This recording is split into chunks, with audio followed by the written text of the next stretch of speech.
Il y a d'abord ce qui s'est passé dans le pays. On a dit aux gens que 90% de la population burundaise était des agriculteurs, ce qui est faux.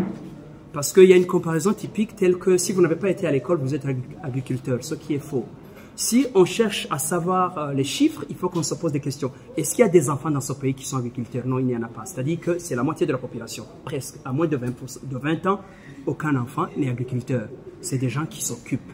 Si on prend le reste, c'est-à-dire les 50%, on cherche à voir.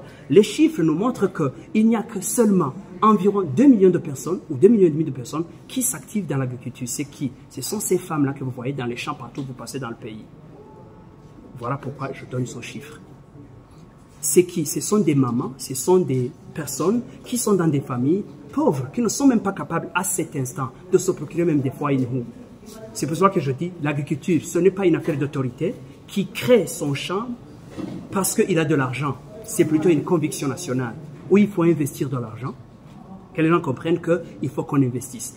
Dans les années 80-90, l'investissement agricole allait jusqu'à 22% dans ce pays. Aujourd'hui, elle est estimée à 6%.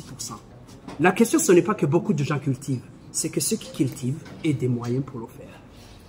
Donc, si on n'est pas capable de nourrir la population, si on n'est pas capable de nourrir même les membres de sa famille, on n'aura pas la paix. L'économie, c'est quoi? C'est essayer de développer tout le potentiel en matière de production. Il y a la production alimentaire, tout ce qui peut pousser. Il y a la production naturelle, tout ce qu'on a trouvé dans notre pays. Il y a la production transformée, tout ce qu'on peut transformer. Il y a la production échangée qui arrive dans les services. Il y a la production intellectuelle. Nous devons comprendre que si nous n'arrivons pas à investir dans tout ce type de choses, on n'aura pas ce qu'on veut.